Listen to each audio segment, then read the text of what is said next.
Herders came into the house late into the night, about past 11, and after ransacking the house, they took the husband and the son and told my aunt that they would call the morning after. They wanted 15 million naira, and then we were able to negotiate back and forth with them. And then by the last day, they had agreed that we should pay 2.5 million naira. But on the grounds that we're going to bring that money same day by 4 to 6 p.m. and that once we can't bring that money that day, I should consider my uncle and the son dead.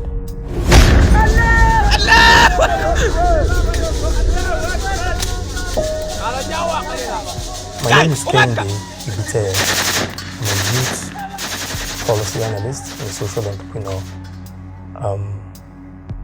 The story started on the Monday 23rd August, when I received a call from my dad, a very frantic call, at about 8:30 a.m. While I was at work, I was already seated in the office. In fact, I was less than 10 minutes sitting in the office when the call came, and I noticed that my dad sounded very apprehensive at the phone, and I had inquired from him what happened, and he said that an uncle just got kidnapped along with his son the night before.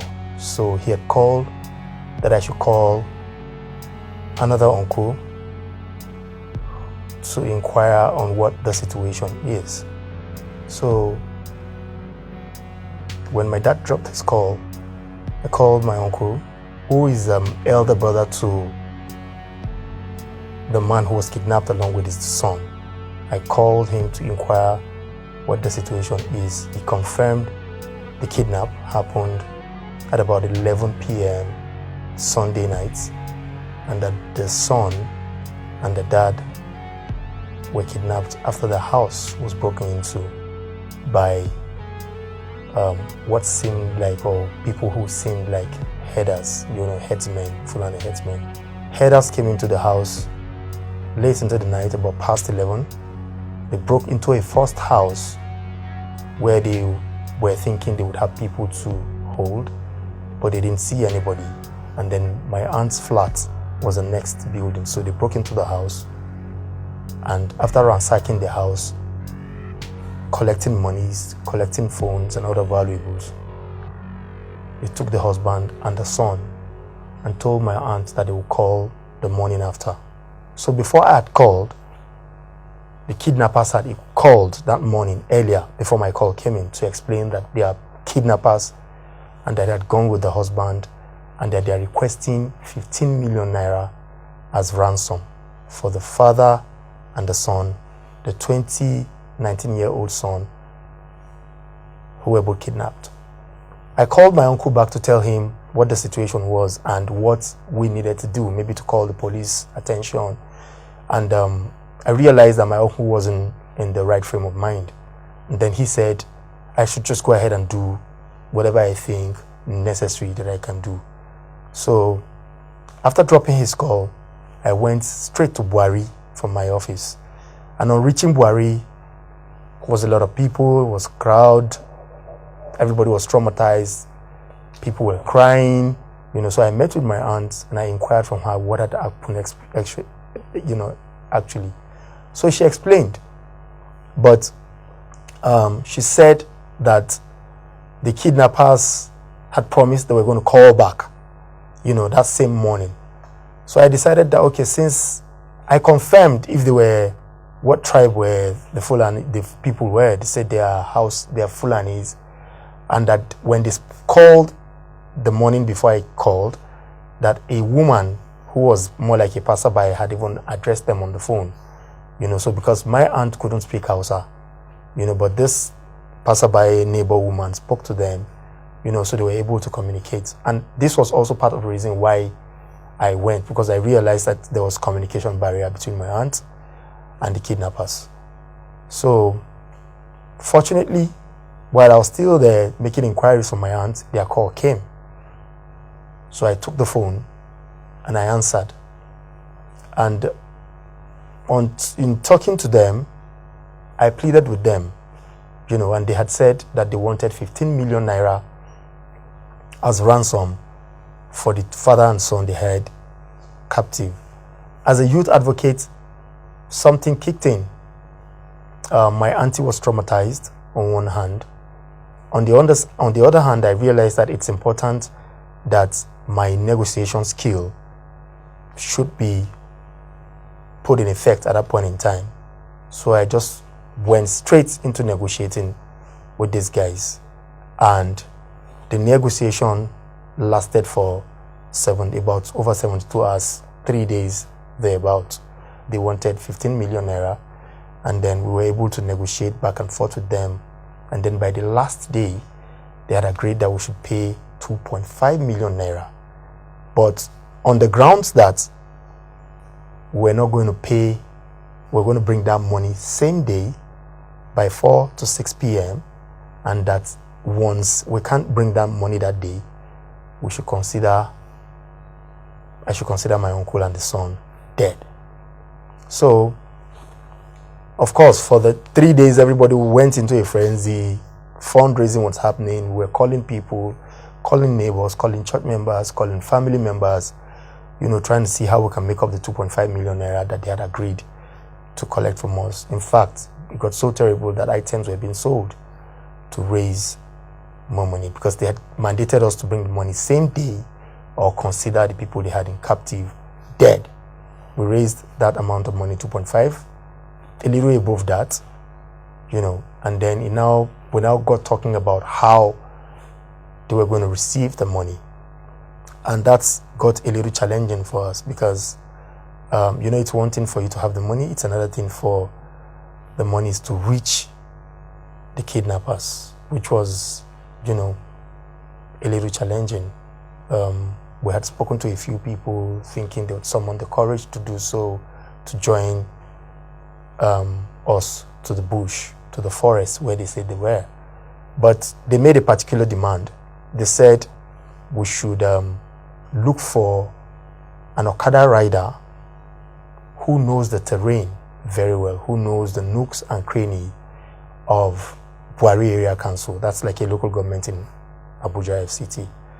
After a very long time or long search, we found one Okada man randomly who was willing to volunteer to join us to the forest. And it now became a case of who would join him. I had already made myself available. I've already mentioned to them on the phone while the negotiation started from the outset that I'm going to be bringing the monies down to them. I understand the dynamics of paying ransom. I understand that it could go wrong. As much as I was positive, as much as I want to see my uncle and his son out, as much as I believe that, we were not going to be getting to them too late in the night because they said they were going to see us between 4 and 6 p.m. I felt it was a risk worth, taking. And here we're talking about my aunt's son. So I just summoned the courage, to go headlong into the forest with the monies. I just summoned the courage at some point and said, what, we have to face this. Someone must do this. And since I made the promise from the outset, since I started negotiating with them, I'd already told them that I'm going to bring the money over. While quite a number of my family members, my aunts, a few of my uncles kicked against the idea of me going because they understood the risk involved. I just told myself that I'm going to face this and get it done. So monies were complete.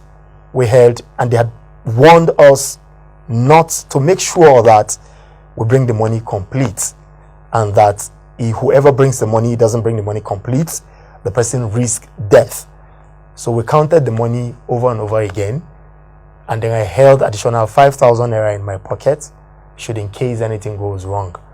So it was time for us to embark on the trip, and they had called about 4:35 in the evening to ask us to embark. In fact, on the phone, they had inquired from the Okada rider if he knows all the villages leading to a particular forest between Buari, Kaduna.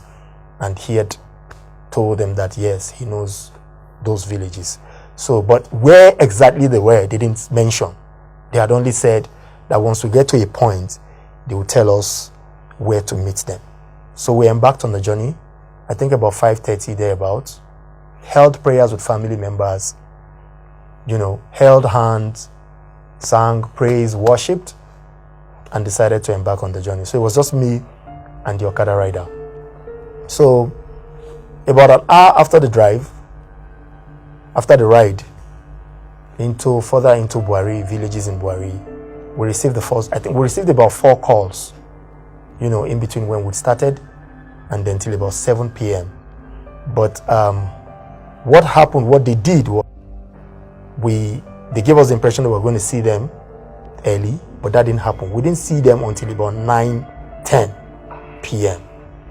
And they kept holding us down at various villages further into the bush. They kept holding us down. So for every village we get to, they call to find out if we're at so place. We say yes. They say, we'll park and wait. So we park and wait on a bike, and then wait for maybe another 30 minutes when they will call again to say, okay, move to the next village. So we went on like that until about 9 p.m., 9:30 thereabouts. They had asked us to proceed further into the forest, and that once we get to a point where they made a barricade, that we were going to see them, that they are going to stop us. So we proceeded, me and the Okada rider. I held the money in a bag, and it was raining heavily. It was raining heavily, and then we just went on riding through the forest, and then we got to a point.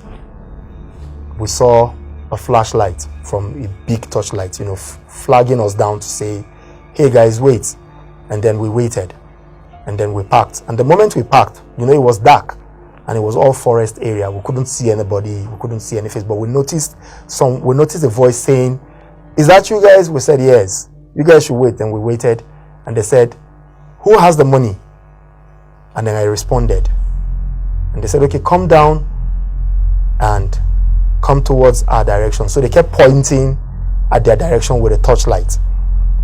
They had asked me to come down from the Okada and leave the Okada. In fact, the moment I alighted from the bike, I realized that 2 guys, heavily armed, had already approached us, and they stood next to the Okada rider, and they asked me to drop and approach the person holding the torchlight. So I walked to the guy holding the torchlight, who was equally heavily armed. And then he had said, is that the money? I said, yes. He said, are you sure it's complete? I said, I'm very sure it's complete. He asked me to get a full confirmation that the money was complete. And I said, it's complete. He said, okay, I would ask you to stray further into the bush. Just go straight into the bush. Just go straight into the bush.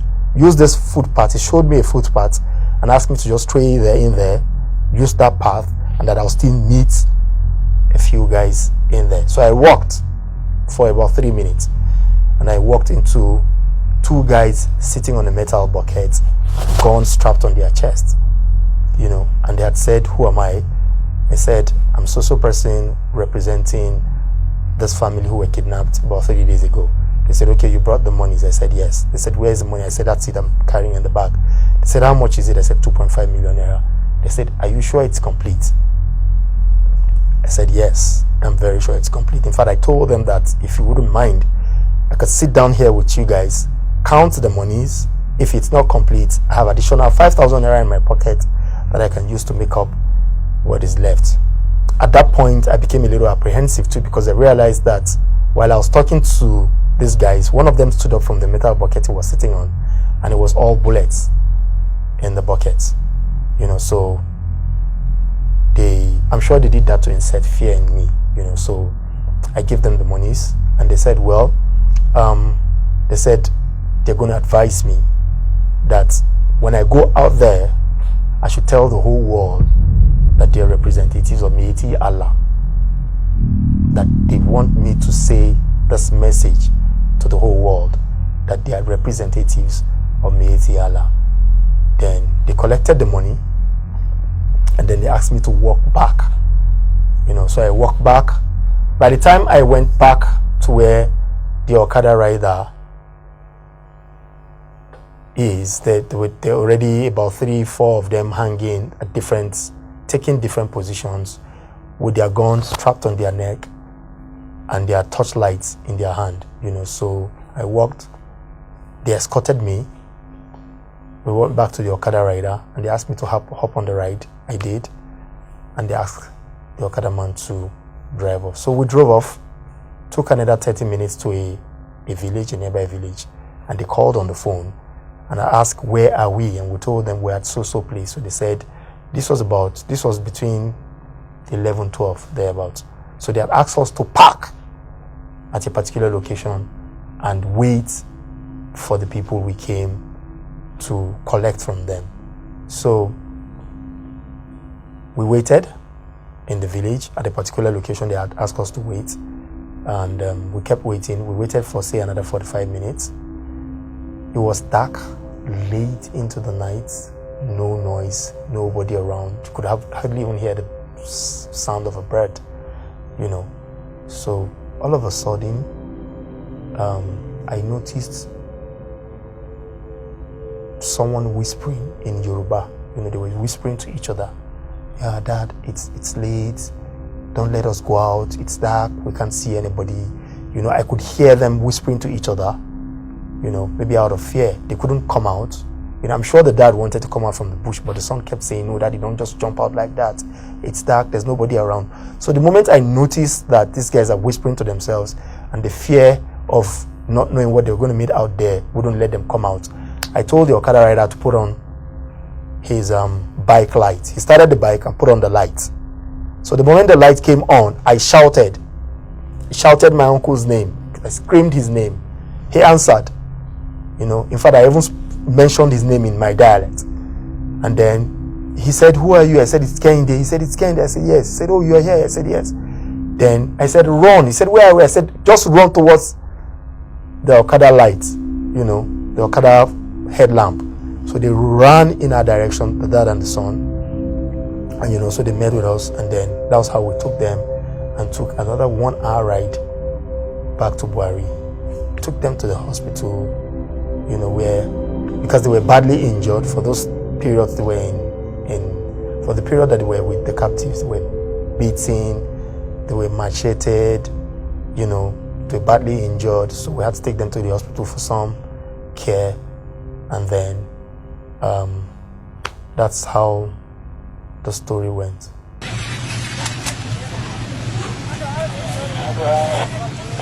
At some point, they were like, no, you can't do this. Let's get someone else who will do this, because I just lost my mom like barely 2 months before that incident happened. So there was the fear of, we don't want this to happen again. I mean, you're still going through the trauma of the passing of your mom. No, you shouldn't be the one doing this, So yeah, I wouldn't say that it was all a case of me having the faith to face it. I had fear, I had worries, I had concerns. I had the thought that what if things just go wrong? I had the thought that what if, but I think what I was able to do was I didn't allow that, supersede the thought that I can go in there and bring these guys out.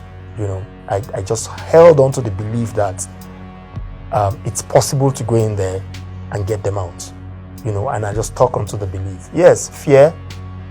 Yes, at the point that it was just me and the Okada rider. In fact, at some point, the Okada rider parked. He parked and said, my friend, you know what? I'm not going anymore. I'm done. I can't proceed anymore. In fact, he was crying at the point that he was telling me he's not going to continue. He was crying, and I kept on pleading with him, kept on begging him, and telling him that, that where we are right now, where we came down here by these terrorists or these bandits navigating us here. So don't think they are not around. They are around, they can hear us, they can see us. So please, and we have the monies with us, it's risky at this point for you to say you want to go back. So we're already here, let's just face it.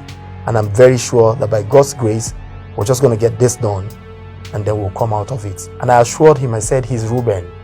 And I reminded him about the tribe of Reuben in the Bible. I said, if you believe in the word of God, would face this and would come out of it. And then he assured me that everything is fine, and then we proceeded. And then we went on. I would say the only point that I was afraid was when they asked me to stray into the bush. When the last guy I met, I had actually even thought that he was going to collect the money from me, and that would be all. But he inquired further if the money was complete. I said yes. He said, okay, you see this footpath, straight through this footpath, and you meet some other people out there. So I was just thinking that, you know, it was just going to get messy for me getting into that place. But I got in there, pushed my courage, pushed my faith a little further, got in there, gave them the monies, came out, you know. They directed me back to the bike guy. In fact, at the time that I went back to the bike guy, he couldn't start the bike. For like 5 minutes, he was so apprehensive that he was visibly shaking. He could barely start the bike, you know. So they forced him. In fact, I was pleading with him when some other guy screamed at him and said, see, you better start this bike now or I'll shoot you. That was at the point that I started the bike, and I hopped on the bike, and then we rode back.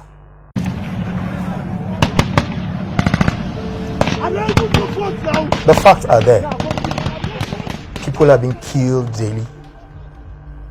People are being kidnapped. People live in fear as a result of kidnappers, you know, hitting the bush. Even until about 2 weeks ago, we read in the news, and we also saw videos online how a governorship aspirant of a state was attacked on his way to his state, and he was killed along with other people who were kidnapped. You know, so while you don't want me to begin to say, yeah, the government has failed, the government hasn't failed, the facts are there. The facts are there. There's hardly no week that people are not kidnapped and killed. In fact, as I speak now, we still have children in Niger, in Kebbi, in Zamfara State. I'm talking about school-age children, numbering in Kebbi, numbering over 60. As I speak today, they're still in captive, and they've been held for over 3 months. There are incidences of people, of school-age children held in Kaduna. They are still in captivity as I speak. 4 months, 5 months going. Same in Kebbi, same in Niger. There are still pockets of this kind of incidences happening here and there, and with all the budget that goes into security and all of that, this hasn't seemed to abate in any way. So I mean, that just goes to paint government failure and nothing other than that. You know, in my own case, in my uncle's case, the police are aware. In fact, the police had called severally that they are aware that we're negotiating with the bandits and that we shouldn't dare. We shouldn't dare. They kept saying we should not dare do that. We shouldn't face the bandits. We shouldn't go to the forest. For the first day, they did nothing about it. The second day, they did nothing about it. The third day, it became very clear. In fact, the first call we received that morning from my uncle, because when the bandits call, they hand the phone over to my uncle to speak to us. The first call that came the last day, my uncle was crying on the phone and saying, I mean, you guys should get us this money to get us out of this place, or consider us dead. Consider us dead. Because that's the promise, the bandits. When I was talking to them on the phone, they had repeated the same thing. They said, if you don't bring us this money today, consider your people dead.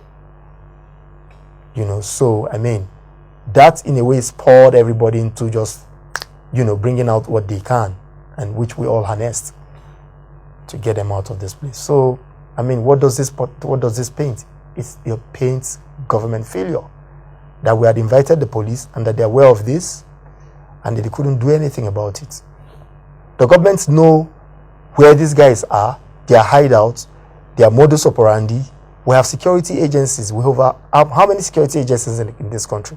We have the Nigerian Air Force, we have the Nigerian Navy, we have the Nigerian Army, we have the NIA, We have over 10 that time will not permit me to mention, who are engaging, receiving budgets year in, year out. I mean, I don't think it's in my place to, I'm not a defense advisor, and I don't think it's in my place to advise the government on what to do. But the security agencies know what exactly they ought to do. And I mean, if the government must be sincere, it's the government's primary responsibility to protect the lives and property of its citizens. If anything the government must do at this point is to ensure that this happens. And this happens by the minute. You can hardly travel on Nigerian road now without the fear of being kidnapped. There's hardly no road you will travel on in Nigeria presently that the fear of being kidnapped wouldn't come in. It's just, it has become natural, you know, with every Nigerians now who are traveling to consider the possibility. That's how bad things are, to consider the possibility of being kidnapped. I don't know why this thing just, why you go to a different, yeah, what is the budget?